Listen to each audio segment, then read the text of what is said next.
and welcome ulit sa kusina ni Mrs. O. So, habang umaga pa, nagsushoot tayo para wala masyadong maingay. Kasi mamaya-maya, nandito na sila, no? So, but anyway, I'm a bit in a rush kasi I'm about to leave the house, but then di pa ako nagluto ng lunch for my husband. So, I'm here to just teach you a quick recipe. Pero before I start, I read in the comments, I think yun yung post namin sa pork salpikaw ba yun? Somebody, I think Ronald, was asking about the Flavor Bible and to speak more about the book.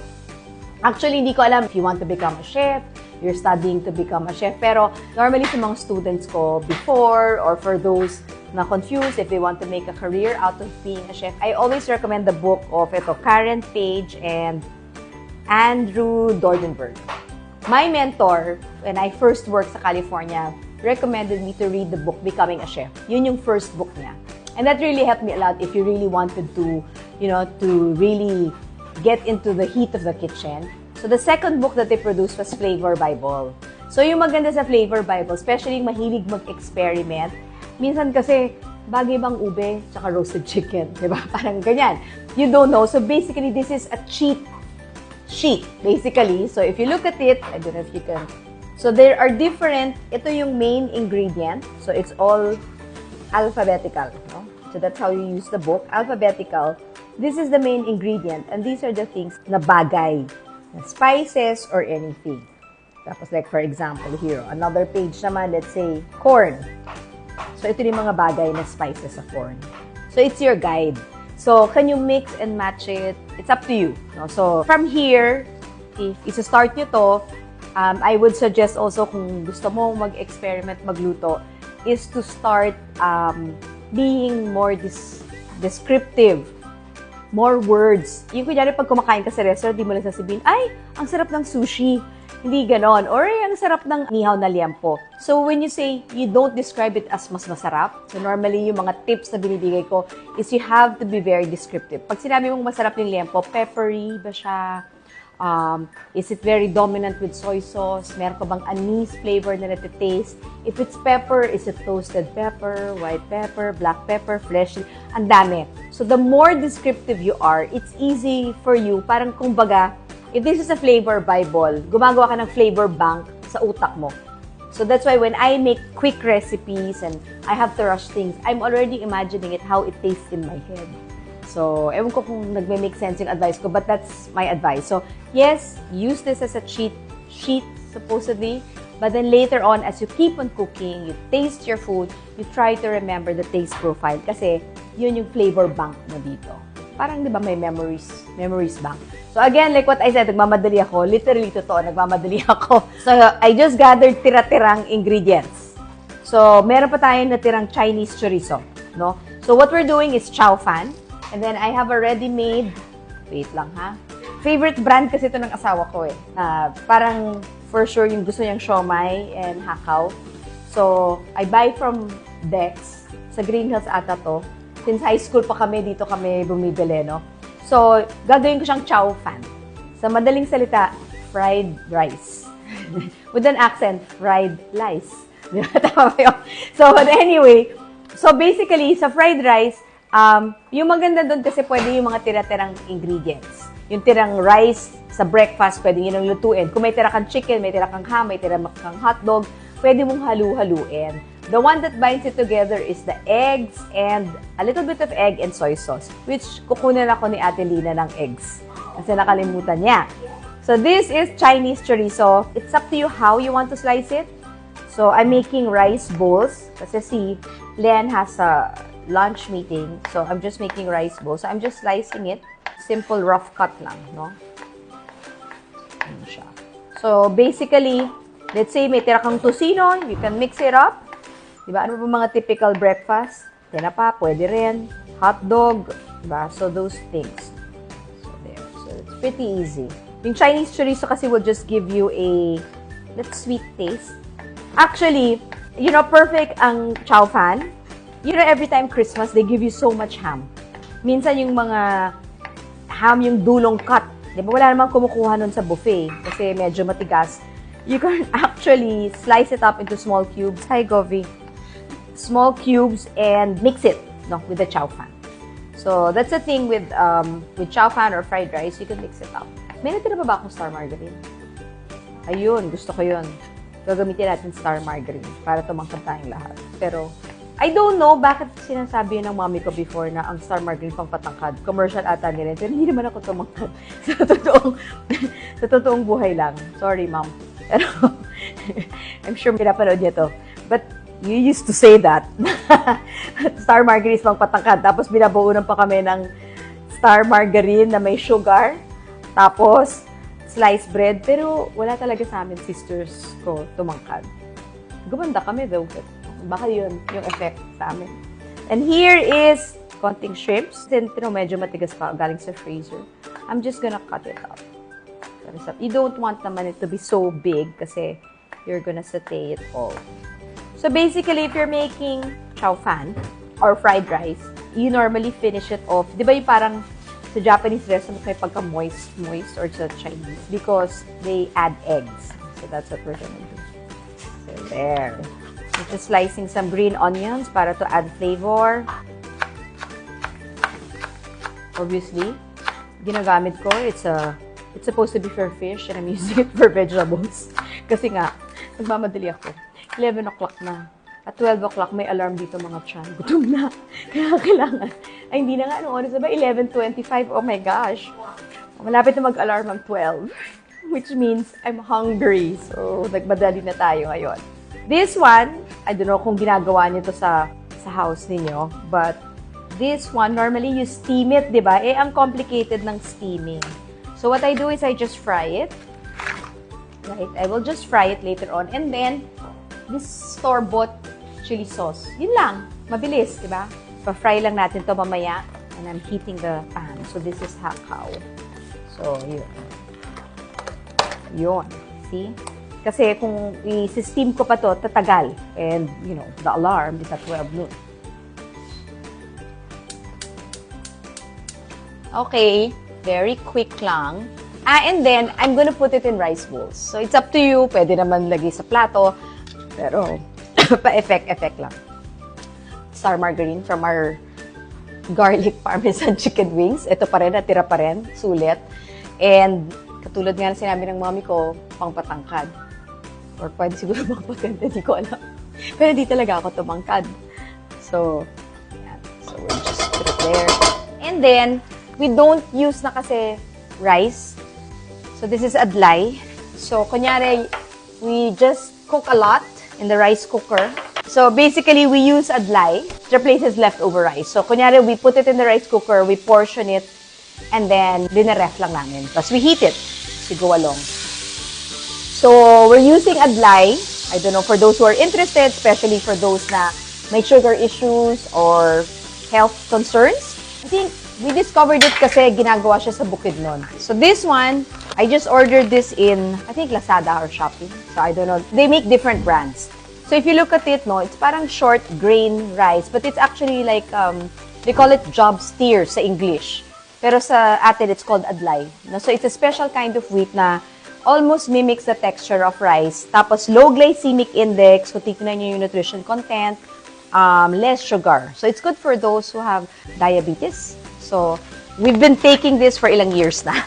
Ibig sabihin, baka mas mataba pa kami kung hindi namin ginaano yan.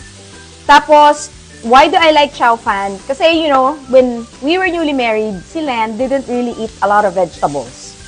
So, that's how I would make him eat vegetables, is by cooking fried rice for him. So, hindi ko alam kung dapat ko sabihin yun na binubuko ko siya. Pero, yun lang yun. Meaning, if I serve it na parang ladutong vegetables, hindi. So, but now, he likes eating vegetables. But naumpisahan siya by introducing, ito, puro fried rice lang.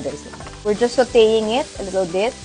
Hinuhuli ko yung prawns and yung green peas because mabilis naman siya maluto. Then, baka may konti pang liquid. So, sayang naman yung oil. So, we're just cooking this a little bit. While we're doing that, let me just crack. Remember yung sabi ko, don't crack the egg over this. Because baka mamaya may mahulog na shell. Nice to put it in a bowl and then just pour it. I'm using 2 eggs. Normally, I just use 1 egg, but the egg's a little bit small today. The one we got from the farm. So here, medyo naluluto na. Okay. If you don't kasi fully cook the Chinese sausage, matigas and it's gonna be very salty. And then I'm just gonna put some soy sauce. Light soy sauce. But you can use Kikkoman. You can use Marca Leon din. Tapos meron parang brand, I forgot. Coconut something ba yun? I like that brand. Especially pa nag-adobo. It's very good. So here, we're gonna make some shrimp. So no pressure with these ingredients. Like what I said, kung anong leftover nyo from breakfast, use it. And while I'm cooking that, I'm heating na the oil para ready to fry lang ako. So normally sa freezer ko, meron talaga ako nakatagong mga ganyan na siomai and CHAO FAN, like days today that I need to rush and go to work, but I haven't cooked lunch. I'm actually cooking like this. Hindi to ad-lib, totoo talagang mag-rush ako out of the door. Hindi siya yung parang skit. Hindi siya ganon, literally.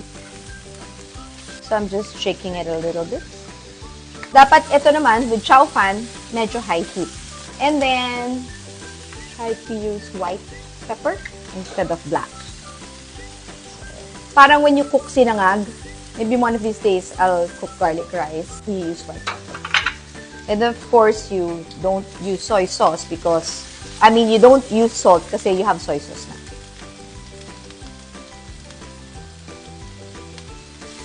For those who want curious, this is ADLAI.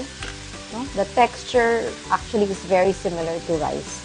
Normally, pag may guests kami na conscious about their health or hindi na nag-rice because of diabetes, we make them try it. So, nako-convert namin sila. I discovered this una from Hineblan Farms sa Bukidnon. We call her Bubbles, but I think pangalan niya ngayon, Renee, Peray na siya. So, I used to get from her. Parang there was a time nagkaroon sila ng shortage kasi I guess a lot of people were ordering from them. So now, I think there are more growers. I think meron na sa Montalban. I think meron na sa Ecija, different parts. No? So, I think it's a good alternative to rice, especially if malapit na tayo magka-shortage ng rice, diba? So, it's nice. And every time I have a chance to talk about ADLAI, I do because I want it to get cheaper. So, more farmers who will grow it, the cheaper for us. No? Kasi at the very beginning, no, it's very costly. But now, I noticed, bumababa na siya. Or tumataas na yung rice. Hindi ko alam kung tumataas yung rice or bumababa yung ADLAI. But definitely, the prices have gone down. It's because, I guess, marami nang nag-grow, hindi lang isang area.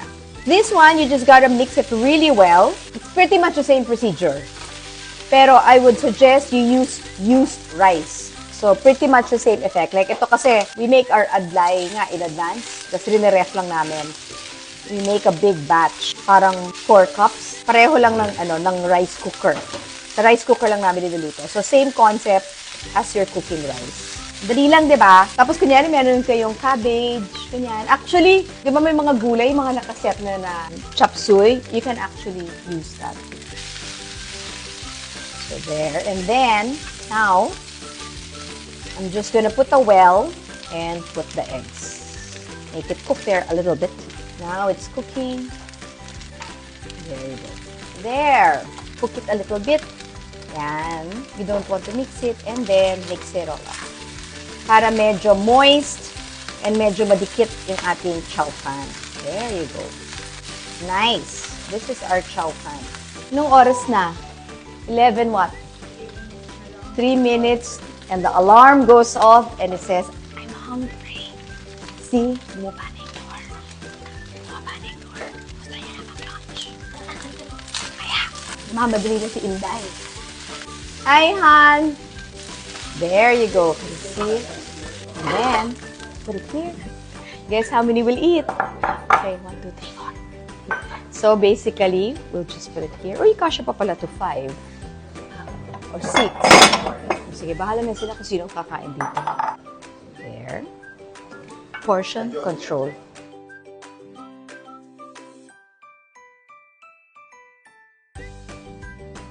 I'm just gonna transfer to a pan.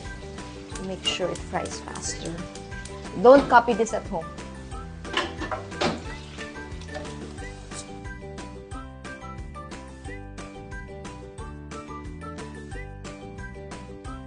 I'm just using this pan para mas mabilis. Then we will cover it. See? Generous.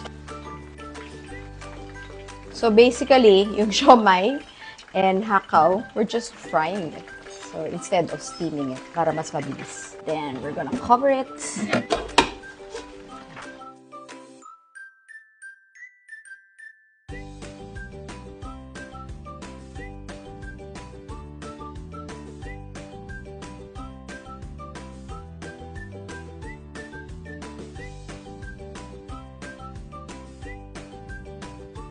Okay, we're ready to serve. Di ko na mabuksan yung bote.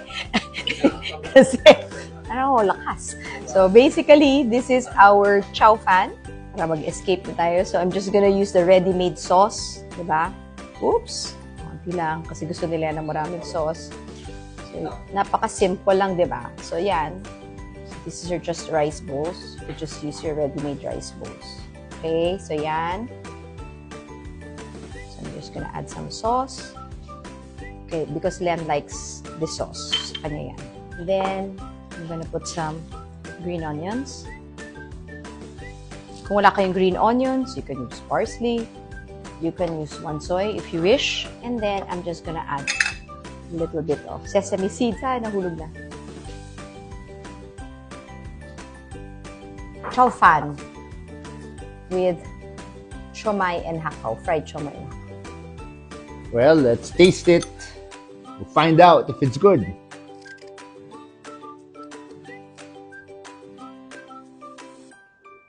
Very tasty. I don't mind having this for lunch. Pretty good. I don't know if it's easy to do. Not bad. I don't mind having this.